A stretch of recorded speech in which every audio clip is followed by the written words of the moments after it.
Assalamualaikum warahmatullahi wabarakatuh. Selamat datang kembali di channel Pen Invasion, channel yang menyuguhkan video cerita bergambar seputar misteri. Simak terus video dari kami.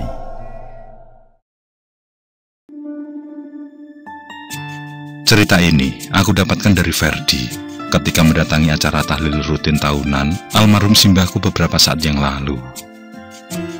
Ia adalah teman bermain saat aku berada di rumah simbah waktu masih kecil dulu. Sayang sekali, kami harus berpisah, karena di kelas 6 SD aku harus pindah rumah keluar daerah, sehingga jarang sekali bersua. Bahkan setelah remaja, sama sekali putus hubungan komunikasi. Setelah lulus SMA, Ferdi pergi merantau ke pulau seberang, yang membuatnya hampir tidak pernah pulang ke kampung halaman. Namun setelah lebih dari 13 tahun, nasib kurang baik menimpanya. Ia diputus kerja saat kasus COVID-19 sedang ganas-ganasnya. Dan beruntung, tabungannya cukup untuk membuka sebuah usaha roti bakar di dekat rumahnya sekarang. Pertemuan kami malam itu mengobati kenangan masa lalu yang cukup mengesankan. Obrolan kami tentu saja ngalor ngidul panjang lebar, bertukar cerita mengenai pengalaman hidup, pekerjaan, dan ujung-ujungnya soal hal gaib. Ferdi mengaku bahwa ketika masih SMP, ia pernah membuat ulah dan membuat satu dusun menjadi gempar. Memang di masa itu anak-anak masih terlalu bebas dalam bermain di luar rumah. Tidak ada pengawasan ketat yang dilakukan oleh orang tua mereka sepanjang tidak melakukan hal buruk. Kejadian waktu itu jenenge bantal mayat, ucap Ferdi sambil melihat sekitar yang sudah sepi. Ferdi mengaku bahwa sudah cukup lama ia memendam cerita ini, karena kisah dari kejadian itu merupakan kelakuan usil dan penasaran masa remajanya. Dan saat malam kian beranjak, ia pun mulai berkisah. Waktu masihlah siang. Seperti biasa, aku dan teman-teman yang baru pulang dari sekolah mengagendakan bermain pati lele setelah berganti baju. Lokasi kami bermain adalah berada di halaman rumah Pak Joko. Di desa, Pak Joko adalah salah satu warga yang memiliki halaman rumah luas. Permainan tradisional pati lele atau bentek adalah permainan anak-anak yang tren di masa itu. Dalam permainan ini, medianya adalah dua buah tongkat. Yang pertama sebagai tongkat pemukul, dan kedua sebagai tongkat yang dipukul. Cara bermainnya adalah membentuk dua kelompok. Setelah itu, melakukan suit untuk menentukan kelompok mana yang lebih dahulu memukul tongkat. Setelah itu, dilanjutkan meletakkan tongkat yang akan dipukul di atas 5 bata yang sudah disusun.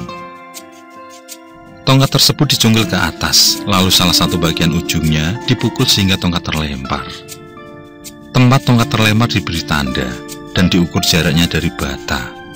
Kemudian dilanjutkan oleh kelompok lain. Kelompok yang lemparan tongkatnya paling jauh, maka kelompok itu akan dinyatakan menang. Sebagai sanksi, semua anggota kelompok yang kalah harus lompat 1 kaki dari tempat tongkat terjauh sampai ke tempat memukul. Terkadang pula harus menggendong kelompok yang menang dari jarak tersebut. Saat aku dan keempat temanku, yakni Alif, Aldo, Ega, dan Tio sudah berkumpul dan baru saja hendak memulai permainan dengan kawan lain, tiba-tiba ada sebuah pengumuman dari pengeras suara masjid yang dengan keras memberikan pengumuman bahwa Pak Suraji atau Cak Ji telah meninggal dunia. Jenazah akan dikebumikan setelah sholat asar. Mendengar itu, kompak kami menghentikan permainan dan memutuskan untuk menghadiri pemakaman. Namun bukan di rumah duka, melainkan langsung ke kuburan.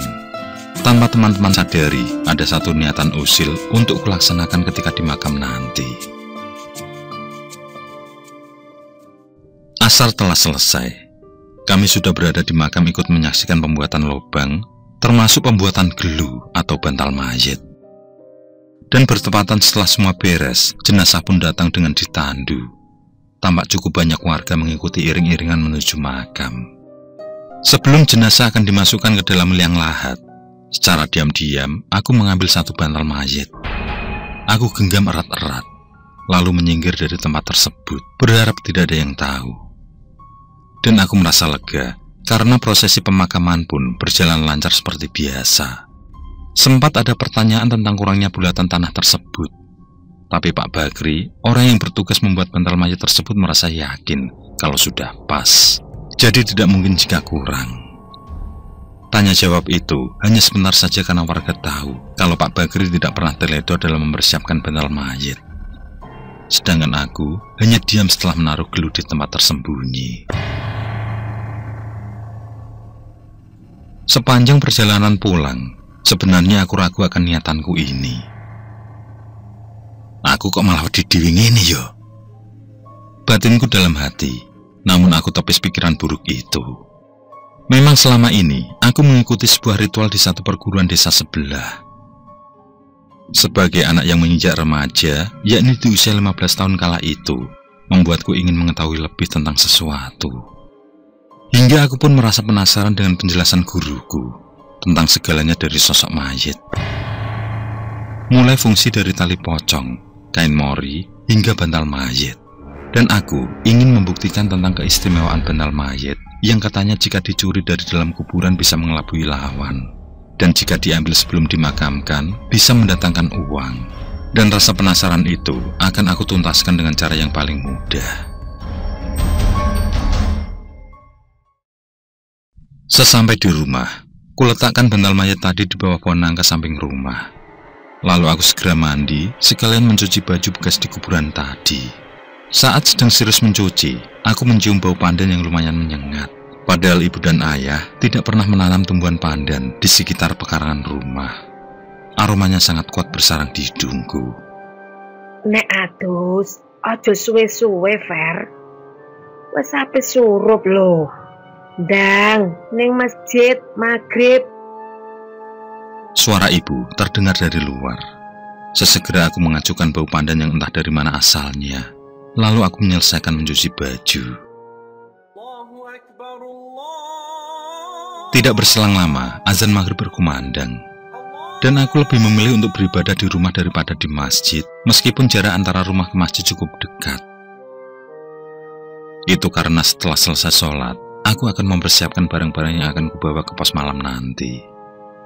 Barang seperti dupa, minyak serimpi, dan batok kelapa sudah tersiap di bawah tempat tidur.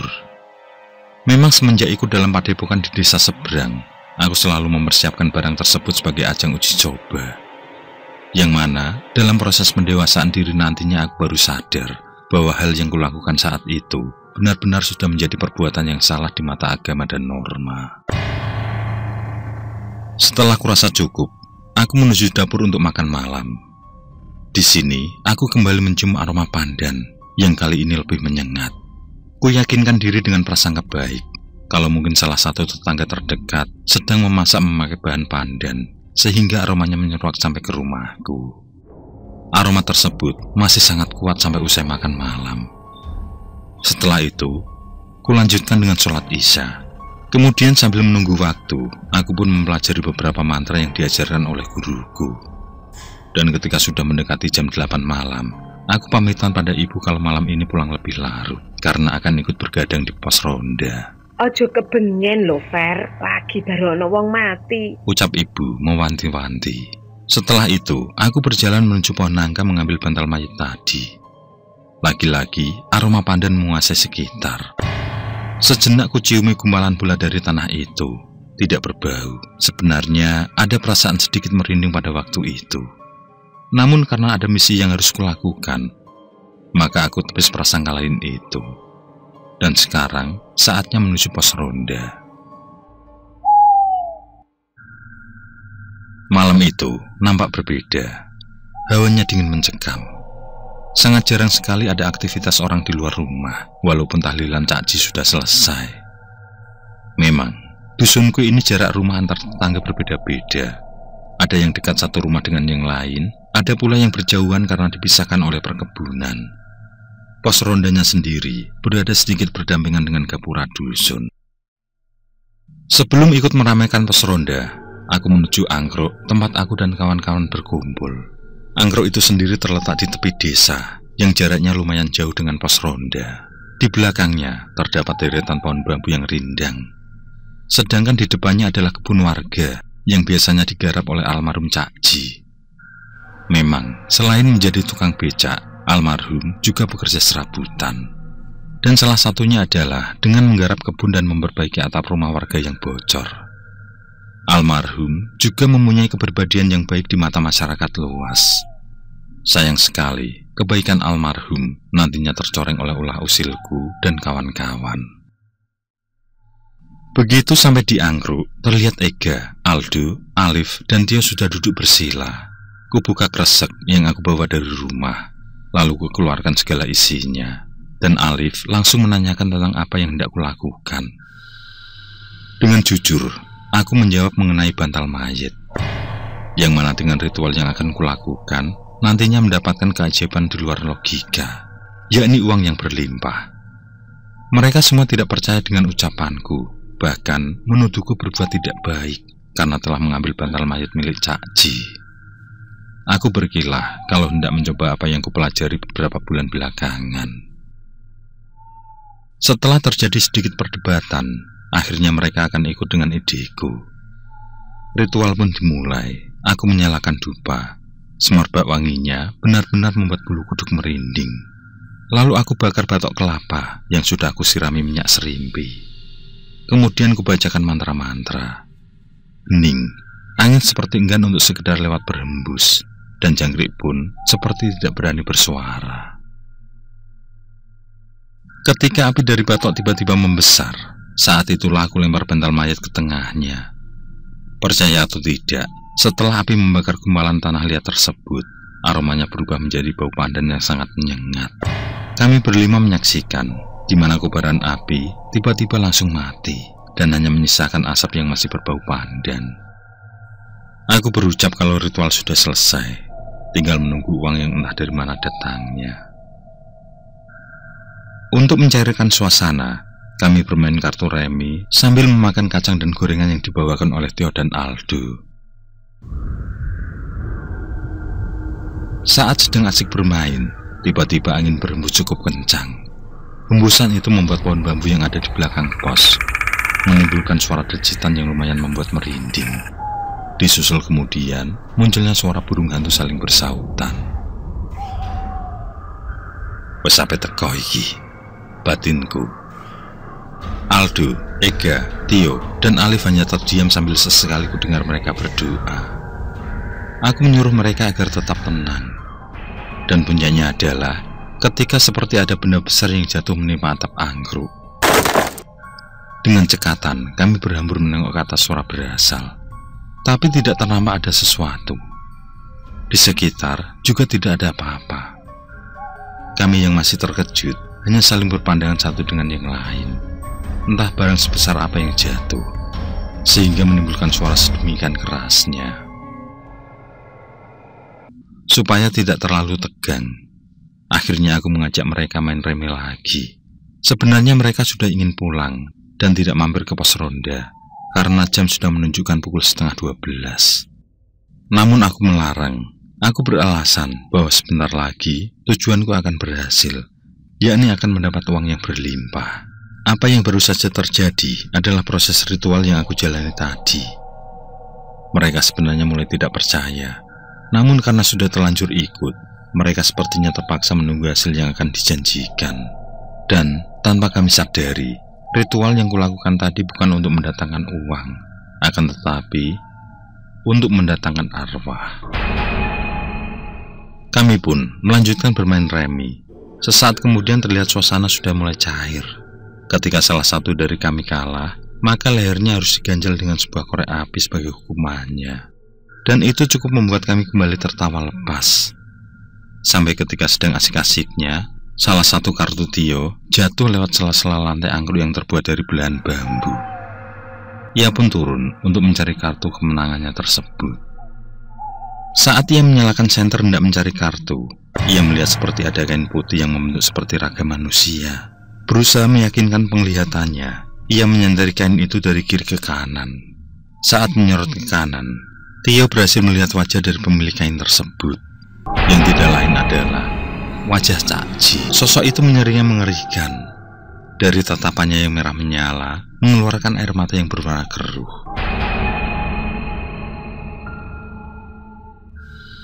Balekno bantalku le,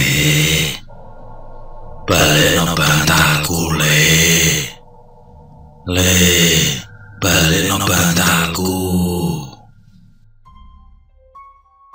Seketika Tio berteriak histeris.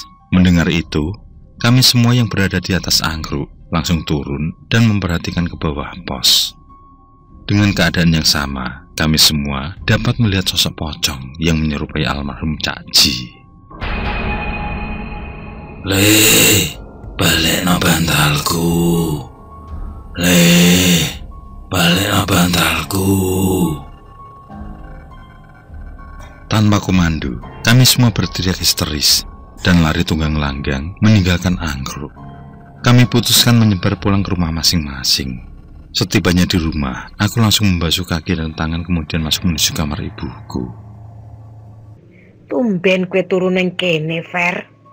Tanya beliau, karena biasanya aku tidur sendiri. Aku menjawab dengan gelengan kepala. Aku yang ketakutan langsung menutupi wajahku dengan bantal.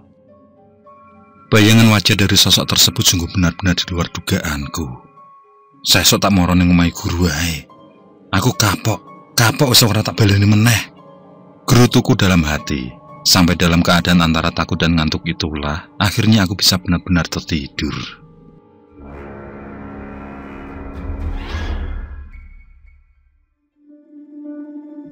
Esok paginya aku bangun dalam keadaan badan sakit semua. Mungkin ini efek dari ritual tadi malam, begitulah pikirku. Karena saat itu libur semester, jadi aku berniat pergi ke rumah teman-temanku. Setelah sarapan, aku pergi ke rumah Ega. Namun ketika sampai sana, rumahnya masih tutup. Aku belok ke rumah Aldo, ternyata ia sedang mengantar ibunya ke pasar. Lalu aku bertemu dengan Alif. Ia berkata, setelah melihat pocong yang mirip Cak Ji itu, ia tidak bisa tidur semalaman. Bahkan saking takutnya, ia pindah tidur di kamar kakaknya. Aku sendiri sok berani, biar kelihatan lebih jago dari mereka. Padahal hasilnya juga sama saja. Kami pun menuju rumah Tio. Sesampai di sana, ibunya bercerita bahwa Tio sedang demam tinggi. Lalu mengigau memanggil nama Cak Ji dan berteriak-teriak kalau ada pocong. Sabenere, kowe iki do ngopo ning kuburane Cak Ji? Tanya ibu Tio penasaran.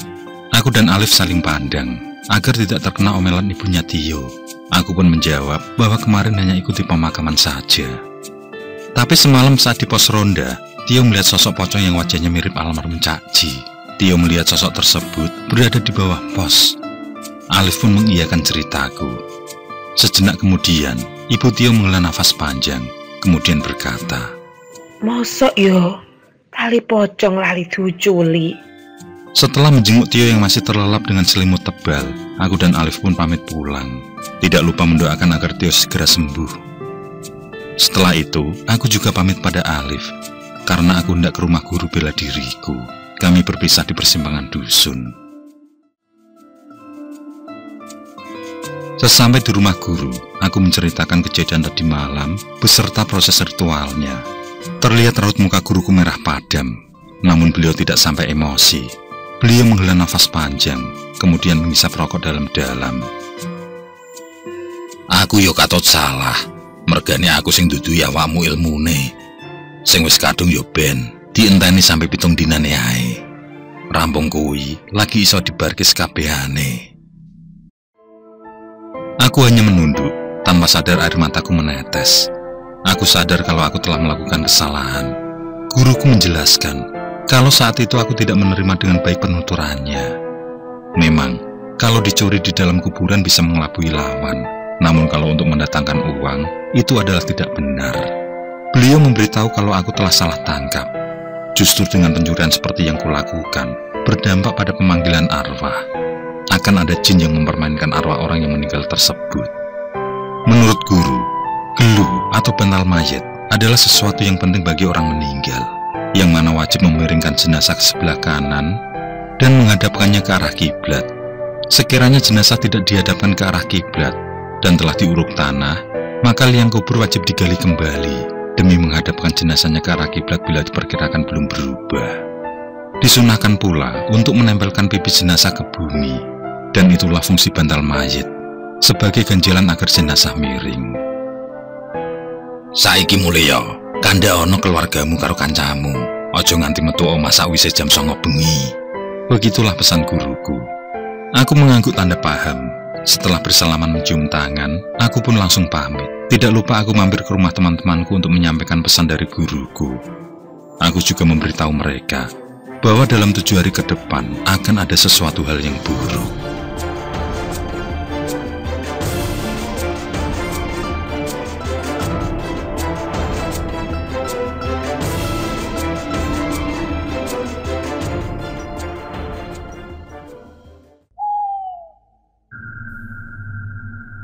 Oke, terima kasih. Semoga kawan-kawan terhibur, dan untuk ke depan, semoga channel ini bisa lebih baik lagi. Akhirul kalam, wassalamualaikum warahmatullahi wabarakatuh.